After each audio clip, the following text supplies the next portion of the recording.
මුදල් සම්බන්ධයෙන් සාර්ථක වෙන්න බුද්ධියට වඩා වැදගත් වෙන්නේ අපි හැසිරෙන විදිහ කියලා කිව්වොත් ඔව් ඒක තමයි ඇත්තම කතාව. ගොඩක් අය හිතාගෙන ඉන්න විදිහක නෙවෙයි. අපේ මූලාශ්‍රවල තියෙනවා හරිම පුදුම කතාවක්.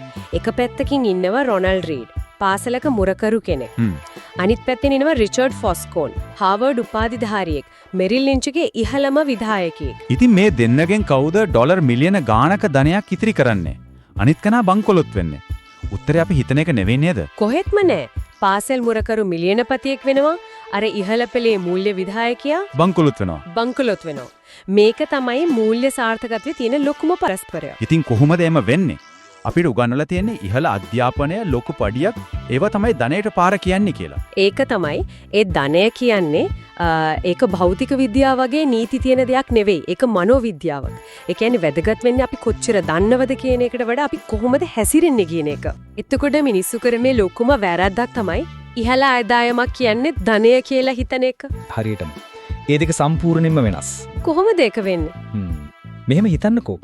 ආදායම කියන්නේ ගලාගෙන යන ගඟක් වගේ. ධනය කියන්නේ ඒ ගඟෙන් පුරවපු නිශ්චල විලක්. හරි. ගඟ කොච්චර වේගෙන් ගෙලුවත් විලට වතුර එකතු කරගත්තේ නැත්නම් වැඩක් නෑනේ.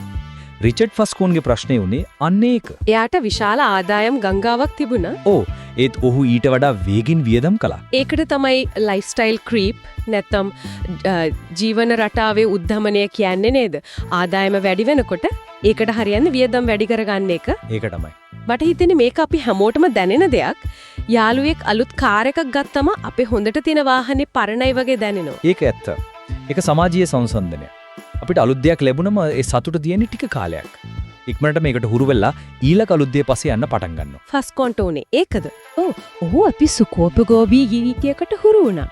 ඔහුගේ වියදම්, ඔහුගේ ආදායම පහු කරගෙන ගියා. නමුත් රොනල්ඩ් රීඩ් එයාගේ සුළු ආදායමෙන් පොඩි කොටසක් නිරන්තරයෙන් ඉතුරු කළා. එයා අර මනෝවිද්‍යාත්මක උගුල් වලට අහුුනේ නෑ. හරි. වියදම් පාලනය කරගන්න එක වැදගත්. ඒත් සමහරු හිතනවා මාසෙකට රුපියල් 1000ක් 2000ක් ඉතුරු කරලා මොන ධනයක් හදන්නද කියලා. ඒක සාධාරණ ප්‍රශ්නයක් නේද? ඊටාම හොඳ ප්‍රශ්නයක්. මෙතනදී අපි තීව්‍රතාවයයි ස්ථාවරත්වයයි පටලවා ගන්නවා. ඒ කියන්නේ ගොඩක් අය හිතන්නේ එකපාර ලොකු ගාණක් ආයෝජනය කරන්න ඕනේ කියලා. ඒත් ඇත්ත රහස තියෙන්නේ ස්ථාවරත්වයේ කන්සිස්ටන්සි එකේ. රීඩ් දශක ගණනාවක් තිස්සේ මාසයක් නෑර පොඩි ගාණක් ආයෝජනය කළා. හරිම කම්මැලි විදිහට. ඔව්, හරිම කම්මැලි විදිහට. මෙතනදී තමයි අර කම්පවුන්ඩින් නැත්නම් පොලිය මත පොලිය එකතු වීමේ බලය ක්‍රියාත්මක වෙන්නේ. කාලයත් එක්ක ඒ පොඩි ගණම් හිම කන්දක් වගේ ලොකු වෙනවා. එතකොට ඔහුගේ සාර්ථකත්වයේ රහස උද්වේග කර ආයෝජන తీරන නෙවෙයි. කොහෙත්ම නෑ. දශක ගණනාවක් පුරා පවත්වාගෙන ගිය නීරස කම්මැලි ස්ථාවරත්වය. ඒක හරිම පුදුමයි. ඒ කියන්නේ මූල්‍ය සාර්ථකත්වය කියන්නේ කම්මැලිකම එක්ක හොඳට ඉන්න පුළුවන් කමද?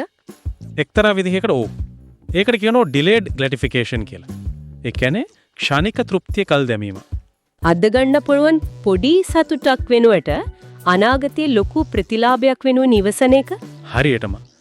රීඩ්ට ඒ ඉවසීම තිබුණා, ෆස්කෝන්ට තිබුණේ නැහැ. ආයෝජනය කියන්නේ ධනවන්තුන්ට විතරක් කියන දෙයක් කියන මතයත් වැරදි. වැදගත් වෙන්නේ කොච්චර ලොකු ගාණකින් පටන් ගන්නවද කියන එක නෙවෙයි. පුළුවන් ඉක්මනට පටන් අරන් දිගටම කරගන්න එක. ඕ. ඒකට ඉහළ බුද්ධියක් නෙවෙයි, විනයක් අවශ්‍ය වෙන්නේ. එහෙනම් මේ මුළු කතාවෙම අපිට පැහැදිලි වෙන්නේ ධනයේ ගොඩනැගීම කියන්නේ වාසනාව ලොකු පඩියක්කෝ සුපිරි බුද්ධියක් මත සිදුවෙන දෙයක් නෙවෙයි කියන එක. ඒක තමයි. මුලාශ්‍රව වලට අනුව ධනය කියන්නේ ඔබ දිගු කාලයක් පුරාවට නැවත නැවතත් කරන කුඩා විනයගරුක චාර්යාවන්ගේ ප්‍රතිඵලයක්. වැදගත්ම දේ තමයි මේවා උපතින් එන දේවල් නෙවෙයි. නෑ. මේවා ඕනෑම කෙනෙක්ට ඉගෙනගෙන පුහුණු කරන්න පුළුවන් කුසලතා. එසේනම් අපේ සවන් දෙන්නන්ට කල්පනා කරන්න අදහසක් ඉතිරි කරමු.